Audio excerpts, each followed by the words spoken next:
My name is Gershwin Kutsi and you're watching MeloTV. You know, in life there comes a time where you think that things are really tough and difficult, and whatever you're facing, you might not be able to overcome it.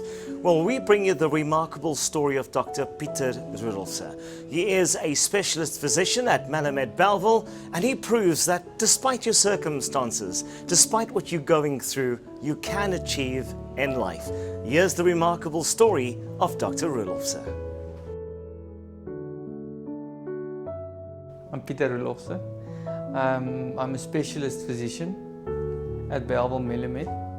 I've been part of the group for the past 8 years. And it's been a rough ride, an interesting ride, and I love every moment of being part of this hospital group. I live in Bellville. I've always been from Bellville, and I'm a Capetonian. Your story is remarkable. You know, there comes a time in your life where you meet individuals and when you meet them, they impact your life in a positive manner. And that is you. Your story itself, I cannot imagine at age 14 to be paralyzed. And yet here you are today, years later, a subspecialist, a person for human beings, and you want to inspire them. Tell me more about your story. Yeah, as we spoke a bit earlier, it's been a long time for me to just get comfortable with the fact that I've had Guillain-Barre and it's left me with a disability. But I'm trying to make the best of it now and give a positive spin on what has happened to me and to show people that you're not a victim of what has happened to you. That's why I'm telling my story now, and I told it on my Facebook site.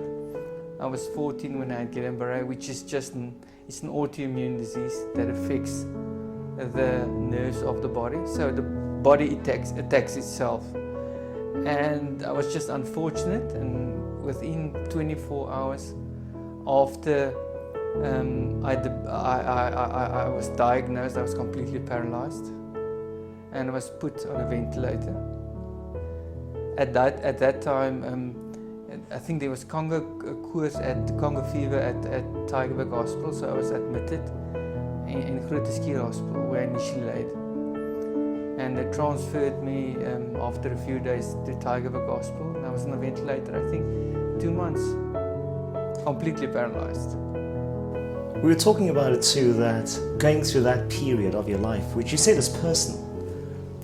Your dad is a professor, but also you going through that period where you're an adolescent, you're dependent on someone else to clean up after you, can also not be easy. Yeah, I think when you're 13, luckily, you don't think a lot about those stuff. And I didn't comprehend exactly what went wrong with me and what to expect. I remember lying on a ventilator and thinking that I'm going to be able to play rugby, which was my big dream. The next year, and not really understanding that I might never be able to walk or breathe on my own again. And I mean, it took me 2 years to walk again. I had to learn to crawl again, and it was quite tough. I obviously had a wonderful support system, my dad, my mom, my brother and sisters, and my family. And obviously if it wasn't for them, the outcome wouldn't have been that great. In '84, the way that we treated Guillain-Barre was also not as advanced as it is currently, and you don't know if you're going to survive that. So I was very lucky, and I was lucky to have someone like my dad, who's also a doctor, who looked after me, in a different kind of way. Not being the doctor, but knowing a lot about medicine and keeping an eye over me in that ICU. He was telling me just the other day, one evening late, about 11 o'clock, he told my mom,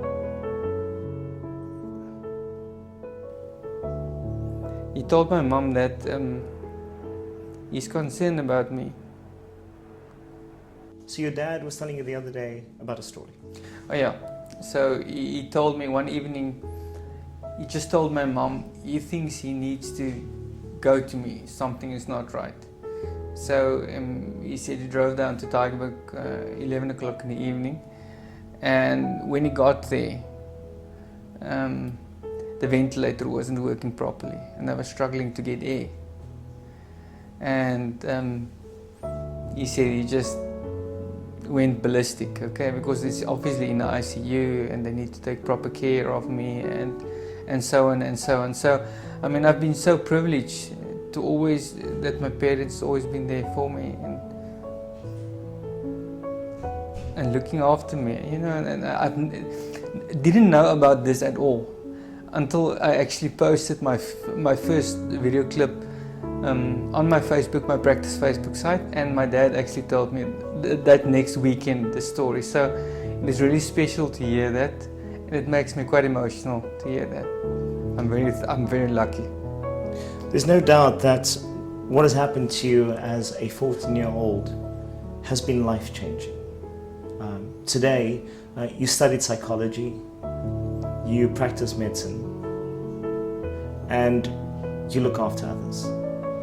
Why is that you want to give back? I mean, it just comes naturally that I always wanted to give back to people, always. But I think my background has made me much more equipped to give back.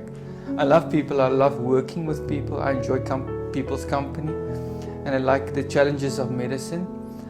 But having had Guillain-Barre taught me a lot about myself and a lot about the disease process. So I can identify with people lying on ventilators in hospital, not being able to talk, not being able to move, being sick. You don't need to be paralyzed to be sick. So I can identify with them, I can feel with them, and I can be more empathetic, I think, than the average doctor would be able to. So I feel quite connected with a lot of my patients because of what I've experienced. Dr. Roelofse, you have a master's degree in psychology. Yes. You're a specialist physician.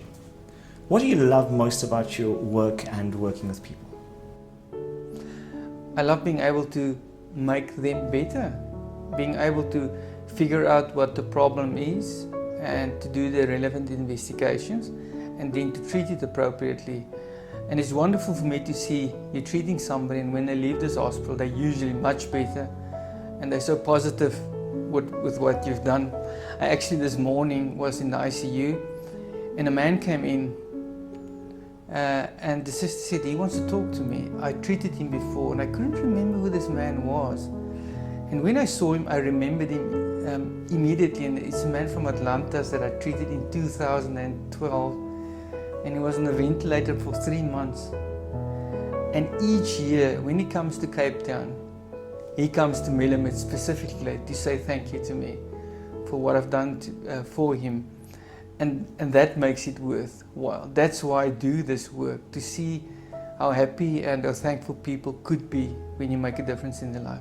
I mentioned this earlier, that your story is remarkable, but it's also remarkable that your father's a professor, you are a subspecialist, and now your 18-year-old son is also interested in medicine. Yeah, you know, and people would ask me, did I influence him to wanting to become a doctor? And no. I mean, if you live the life I live, and they will tell you that I'm never at home, I work very long hours. I can't believe that you want to become a doctor. But he's got a younger brother that's also disabled and he's got epilepsy, and that has obviously influenced James to wanting to become a doctor. And I think he's got part of his dad's personality wanting to help people as well. He's not a very handy boy like his dad, so he needs to use his mind. So I'm quite optimistic that he would be able to that he can become a doctor. There's no doubt that you do have a disability. It's evident. But when you work and you are in full action in your practice with your patients, that disability just disappears.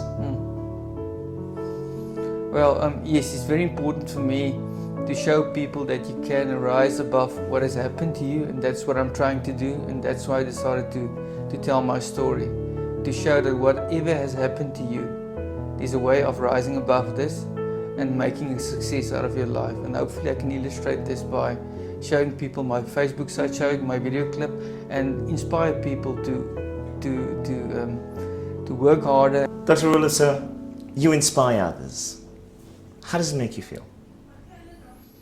Gershwin, I'm thankful that I could inspire people. It makes me excited, and I hope I'm going to inspire people even more. I'm going to try and publish more video clips on my Facebook site and show people what you can do if you put your mind to it. A family man, a father, and a doctor, and also a true inspiration, and that is Dr. Pieter Roelofse. Thank you for watching, liking, and sharing our video. From all of us at Melomed, until next time, I'm Gershwin Kutsi. Goodbye.